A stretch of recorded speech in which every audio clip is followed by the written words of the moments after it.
Sir पर भगवा हो, भगवा भगवान का रंग हो और भारत और भारतीय जनता पार्टी हो, तो उत्साह और उमंग की अद्भुत मिलन होता है, जिसके तहत दृश्य आज यहाँ जो उपस्थित हो रहा है हम लोग देखने को पा रहे हैं।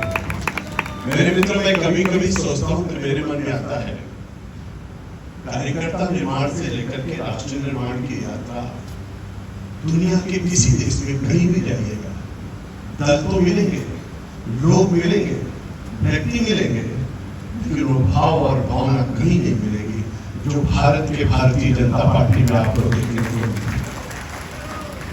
और इसलिए आज के इस अद्भुत और दिव्य कार्यक्रम में जिसकी श्रृंखला बहुत अच्छे ढंग से यहाँ पर प्रतिपादित की गई है, और मैं कभी कभी सोचता हूँ तो मुझको लगता है कि एक व्यक्ति ने कितने गुण हो सकते हैं।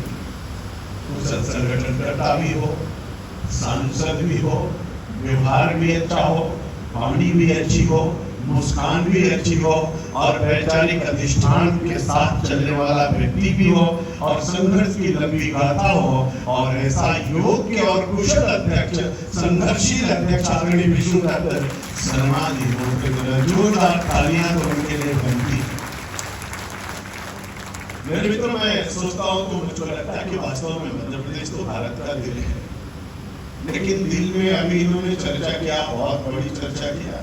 नाम कितना सुंदर, नाम के आधार पर बहुत सारे काम होते हैं। हमारे यहाँ कहा गया जथा नामे तथा गुणे, और उस आधार पर आज के मुख्य अतिथि श्रीमती रेखा जी क्यों है, तब मुझको समझ में आया है कि लोगों ने सोचा कि रेडिक्लिप रेखा कहाँ है, मैकमोहन रेखा कहाँ है, दोनों की लंबाई क्या है, वहां तक जाना है, उसके पार भारत को पहुंचाना है, अखंड भारत बनाना है। इसीलिए तो मुख्य अतिथि के रूप में रेखा जी हमारे बीच में राष्ट्रीय उपाध्यक्ष के रूप में आई हुई है, और उन्होंने बड़े विस्तार से बहुत अच्छे ढंग से कार्य को रखा।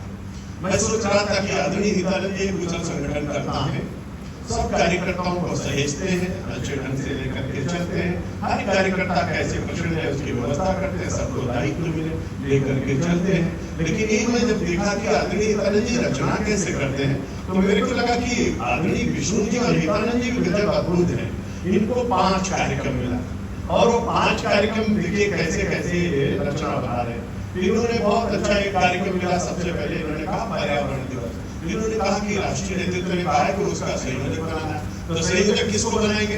इन्होंने बहुत अच्छा नाम सोचा, और उनका नाम क्या है? आदरणीय मुकेश जी को इन्होंने पर्यावरण का संयोजक बनाना है। जब मुकेश जी का नाम है तो मैंने सोचा मुकेश कौन है, तो इन्होंने बताया कि वो चंद्रमा की शीतलता को लिए हुए चंद्रमा का नाम मुकेश है। तो हमने कहा कि वृक्ष भी शीतलता देता और ये भी शीतलता दे रहे हैं। फिर मैंने सोचा दूसरा नाम क्या है, तो संस्कृत में मुकेश का मुख धर्म ईश बराबर मुकेश, यानी कि मुक्ति का ईश्वर, उसको मुकेश भी कहते हैं, दूसरा नाम है। तो हमने कहा वृक्ष को लगाना, पानी को दिलाना, पर्यावरण को शुद्ध करना, और उसके तहत मुकेश का आना, यानी कार्यक्रम सफलता की ओर आगे बढ़ना। आप दूसरा कार्यक्रम देखिए कितना सुंदर है। इन्होंने कहा संकल्प से सिद्धि तक जाएंगे, और 11 साल के कार्यक्रम को मनाएंगे, मोदी की उपलब्धियों को जन जन तक पहुंचाएंगे, एक भारत श्रेष्ठ भारत बताएंगे, और संकल्प की सिद्धि लेकर के जाएंगे। तो कौन बनेगा उसका संयोजक? अब कितना सुंदर नाम इन्होंने सोचा। इन्होंने कहा जहाँ रस हो, जहाँ छंद हो, जहाँ शब्द हो, जहाँ वाक्य हो, जहाँ भावना हो, जहाँ अलंकार हो, और जहाँ ये सब चीजें मिलती हो, वैसी कविता को इसके लिए चुन दीजिए। तो श्रीमती कविता जी तुम्हारी सांसद है, इसकी संयोजक बन गई। अब इन्होंने जब तीसरा कार्यक्रम आया तो इन्होंने कहा तीसरा कार्यक्रम किसको बनाए, और हमसे तो कोई सलाह हुई नहीं, इन्होंने बनाया, बाद में दिखाया। और लेकिन इतना अच्छा चुनाव करेंगे मैं तो सोच भी नहीं सकता था। अब तीसरा कार्यक्रम 21 जून का युवा दिवस है। इन्होंने कहा योग को कैसे परिभाषित करेंगे? इन्होंने कहा जिसके वो नाम ही क्रांति हो, योग करने से क्रांति आती है, चमक बढ़ती हो, ऐसे आदमी को क्रांति देव को इन्होंने संयोजक बना दिया योगा दिवस का।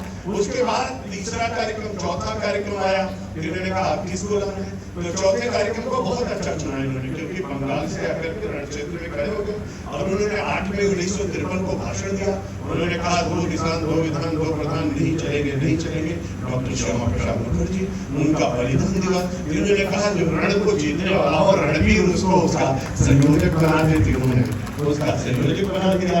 और इन्होंने चौथा कार्यक्रम, 5वां कार्यक्रम जो चुना वो भी बड़ा अद्भुत है और सुंदर है। इन्होंने कहा आपातकाल काला दिवस, तो हमारे आदरणीय अटल जी ने कहा था, अंधेरा छटेगा, सूरज निकलेगा, कमल खिलेगा। और वो कैसे खिलेगा? जब आलोक होगा, यानी प्रकाश होगा, तभी तो सब कुछ होगा। तो अंधेरे से निकालने के लिए इन्होंने आलोक शर्मा जी को बना दिया। तो कितना अच्छा चयन हुआ, तो जरा जोरदार ताली इस चयन के लिए। और टोली में कितने अच्छे हुए। और इसलिए कार्यकर्ता मित्रों में विचार करते हुए देख रहा था कि सभी टोली के लोगों को जब एक खड़ा कर रहे थे, तो मैं देख रहा था कि सबके चेहरे पर चमक है, अद्भुत गाथा है, अद्भुत विशाल है। मेरे मित्रों, चाहे ऋग वैदिककालीन भारत हो, चाहे यजुर्वैदिककालीन भारत हो, चाहे 6वीं शताब्दी ईसा पूर्व का भारत हो, चाहे महात्मा बुद्ध का भारत हो, चाहे महावीर स्वामी का भारत हो, चाहे चाणक्य का भारत हो, चाहे चंद्रगुप्त का भारत हो, चाहे समुद्रगुप्त का भारत हो, और चाहे महाराणा प्रताप का भारत हो, चाहे छत्रपति शिवाजी का भारत हो, और चाहे लोक माता अहिल्याबाई का भारत हो, चाहे महात्मा गांधी का भारत हो, चाहे पंडित दीनदयाल उपाध्याय जी का भारत हो, और चाहे स्वामी विवेकानंद का भारत हो, और चाहे हमारे आप सबके नेता आदरणीय प्रधानमंत्री नरेंद्र भाई मोदी का एक अद्भुत भारत, एक दिव्य भारत, एक महान भारत। चर्चा करते करते मैं सोचता हूँ विस्तार से जाऊंगा तो बहुत समय लगेगा, लेकिन आप सोचिए और कल्पना करिए 21 अक्टूबर 1951 को जनसंघ की स्थापना हुई, दीपक जल गया, दीपक जलते रहे, लोग जलते रहे, मरते रहे। दीपक जलने के तुरंत बाद ही हमारे डॉक्टर श्यामा प्रसाद मुखर्जी दुनिया से चले गए। एक की हत्या जेल में, दूसरे की हत्या रेल में। और लोग नारा क्या लगाते थे? विरोधी कहते थे, इस दिया में तेल नहीं, सत्ता बदलना खेल नहीं। ये नारा लगता था, नारा लगता चला गया, लोग चलते रहे। लेकिन पंडित अटल बिहारी वाजपेयी आ गए, उन्होंने कहा हार नहीं मानूंगा, हार नहीं मानूंगा, काल के कपाल पे लिखता हूँ, मिटाता हूँ, गीत नया गाता हूँ, गीत नया गाता हूँ। मेरे मित्रों, हमारी यात्रा आगे चली और देखते देखते आपातकाल आ गया, सब कुछ लोगों ने देखा, जनसंघ का विलय जनता पार्टी में हो गया। लेकिन उसके बाद फिर यात्रा चली और उस स्थिति का समागम होता हुआ दिखाई पड़ा। और फिर से नारे लगे, रामलला हम आएंगे, मंदिर वहीं बनाएंगे। लोग उसका व्यंग करते रहे, उसको भी हम लोग देखते रहे। और फिर नारा लगा, अटल अडवाणी मुरली मनोहर, राष्ट्र के हैं 3 धरोहर। उसके बाद फिर नारा लगा और नारे के आधार पर सिंहासन खाली करो की जनता आती है। ये नारा भी आप लोगों ने सुन लिया। और फिर देखा होगा आप लोगों ने अटल बिहारी वाजपेयी के जमाने में नारा लगता था कि आ रहे हैं राष्ट्र तिलक की करो तैयारी, आ रहे हैं अटल बिहारी। नारों के आधार पर जब एक चर्चा होती थी तो लोग उसी समय देखते थे। जब हमारे 3 सांसद पहली बार चुनाव जीत कर गए थे तब की कल्पना, और जब 84 और 85 में 2 सांसद रहे तो विपक्षी कहते थे हम तो हमारे थे, इसके आगे बढ़ने वाले नहीं है। लेकिन मेरे मित्रों, ये भगवा है, ये भगवान का कलर है, ये प्रभु की कृपा है, ये पंडित दीनदयाल उपाध्याय की तपस्या है, ये डॉक्टर श्यामा प्रसाद मुखर्जी का बलिदान है, ये पंडित अटल बिहारी वाजपेयी के संघर्षों का इतिहास है, ये नरेंद्र भाई मोदी का तप है, ये हमारे परिवार संगठनों की दी हुई थाती है। और जिसका परिणाम है कि आज भारत के 21 राज्यों में भारतीय जनता पार्टी की सरकार है और दिल्ली में भी भारत सरकार। मेरे मित्र लोग कहते थे जब हमारे पंडित अटल बिहारी वाजपेयी ने 11 और 13 मई को पोखरण में विस्फोट किया तो प्रतिबंध लगा दिया गया। अटल जी ने उसमें ललकारते हुए कहा था, सत्तू खा लेंगे, चना चौना करके रहेंगे, पत्ती चबा लेंगे, लेकिन किसी माई के लाल के आगे हाथ फैलाने नहीं चाहेंगे। मेरे मित्रों, दृढ़ता देखी होगी हम लोगों ने। और इसे मैं कभी कभी सोचता हूँ तो मेरे को लगता है कितना गर्व है, कितना गौरव है, कितना सौभाग्य है कि हम लोग जिस दल के कार्यकर्ता है उस दल का नाम आज भारत नहीं बल्कि दुनिया की सबसे बड़ी पार्टी के रूप में लोग देख रहे हैं। ये सब पे हम पक के लेकर गौरव का विषय है। मेरे मित्रों को लोगों ने कहा था 16 गिरवी रखना पड़ेगा। अटल बिहारी वाजपेयी ने कहा 16 देशों को कर्जा देने का काम किया। यहाँ पर बैठे हुए कार्यकर्ता गूगल पे जाना और गूगल से पूछना, यही गूगल का बात पंडित अटल बिहारी वाजपेयी ने जब प्रधानमंत्री का पद छोड़ा था तो भारत की जीडीपी क्या थी तो गूगल का बताएंगे 8.6% जीडीपी हमारे अटल जी जब छोड़ करके गए थे। और जब मनमोहन सिंह छोड़ करके गए थे 2013 में जीडीपी क्या थी तो पता चलेगा 4.4% थी। मेरे मित्रों, सारा कर्जा चुकाया, सारा ब्याज चुकाया, 16 देशों को कर्जा देने का काम किया, एक गौरवशाली भारत बनाया, नमो नमो का नारा दिया, नरेंद्र भाई मोदी भारत के प्रधानमंत्री बने और हमारे आप सबके लिए एक गौरवान्वित करने का विषय। मैं उपलब्धियों पर जाना नहीं चाहता, आदरणीय रेखा जी ने कहा है, लेकिन मैं कुछ बातें आपसे जरूर कहना चाहता हूँ। आप जरा विचार करके देखिएगा, पहली बार भारत का प्रधानमंत्री जब अमेरिका की धरती पर पहुंचा तो पहला दृश्य था जब अमेरिका का राष्ट्रपति एयरपोर्ट पर खड़ा था, उसका नाम बराक ओबामा। 2015 में नरेंद्र भाई मोदी जब गए थे तो बराक ओबामा एयरपोर्ट पर खड़े थे। 2014 से पहले कभी भी अमेरिका का राष्ट्रपति भारत के प्रधानमंत्री को लेने के लिए एयरपोर्ट पर नहीं आता था। पहली बार नरेंद्र भाई मोदी को रिसीव करने के लिए बराक ओबामा खड़े थे। भारत का गौरव, भारत का पोशाक, भारत का नेतृत्व दिखाई पड़ रहा। मेरे मित्र वहां खड़े थे और बराक ओबामा को नीचे से ऊपर भारत माता का शेर जब जहाज से नीचे उतर रहे थे, माननीय नरेंद्र भाई मोदी और हाथ चलाया।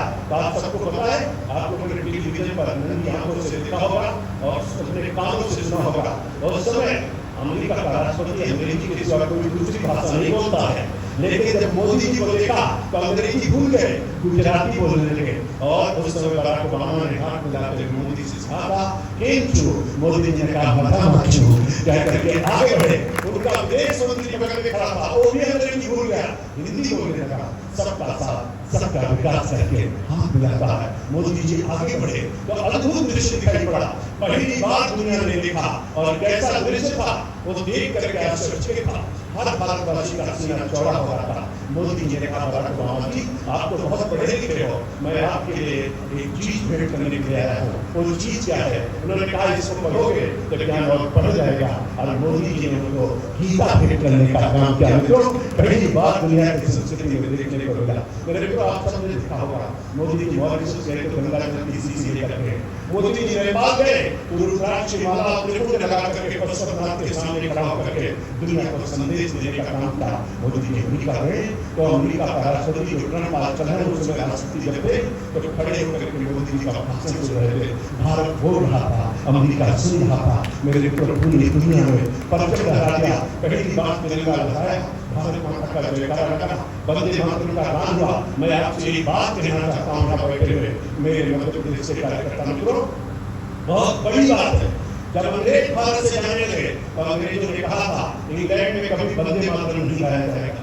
उन्होंने पूछा कि क्यों नहीं गाया जाएगा, तो अंग्रेजों ने कहा था कि वंदे मातरम गा गा करके अंग्रेजों को बहुत मारा है भारत के लोगों ने, इसलिए इंग्लैंड में कभी वंदे मातरम नहीं गाया जाएगा।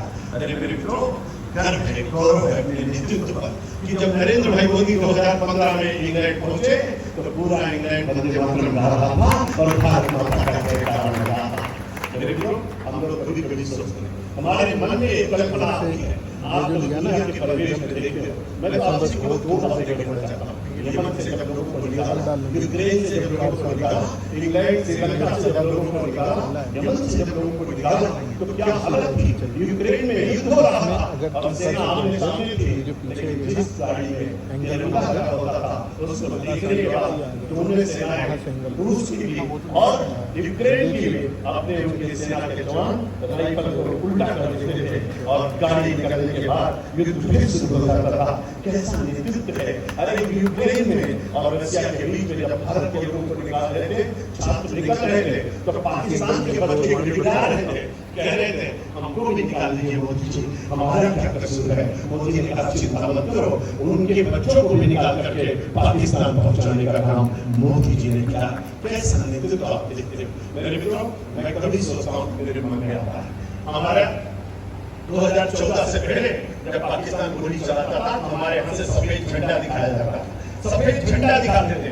मोदी जी तो प्रधानमंत्री बने, उन्होंने कहा गोली का जवाब गोली से दिया जाएगा, ईंट का जवाब पत्थर से दिया जाएगा, छेड़ेंगे नहीं, अगर छेड़ोगे तो छोड़ेंगे नहीं। और ये स्थिति बनती रही। सर्जिकल स्ट्राइक देखा आपने, एयर स्ट्राइक देखा, मिसाइल स्ट्राइक देखा। अब दुनिया में केवल 3 देश ऐसे हैं जो दूसरे देश में घुस करके मारते हैं। एक का नाम अमेरिका, दूसरे का नाम इजराइल और तीसरे का नाम भारत है। ये गर्व है मित्रों, एक गौरव का विषय है। और इसलिए मैं विस्तार से उसकी चर्चा नहीं करूंगा, लेकिन कैसा भारत आप चाहते हो?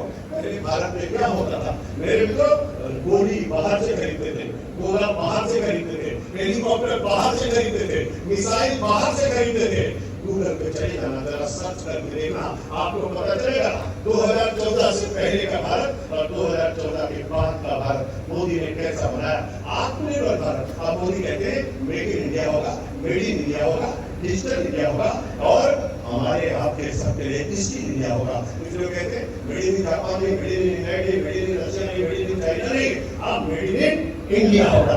और इसलिए 15 अगस्त को जो फूल वर्षा हेलीकॉप्टर कर रहा था वो विदेशी नहीं, वो भारत का हेलीकॉप्टर था। मित्रों, हमारे लिए गर्व का विषय। अभी आपने देखा युद्ध हुआ, युद्ध कैसे मोदी ने कहा कोई सामान बाहर से नहीं लाना है, आपको ब्रह्मोस गलेगा जो मोदी ने बनाया, आत्मनिर्भर स्वावलंबी भारत का ब्रह्मोस गलेगा। मोदी ने कहा गोला भी भारत का होगा, मिसाइल भी भारत को होगी, आकाश भी भारत का होगा।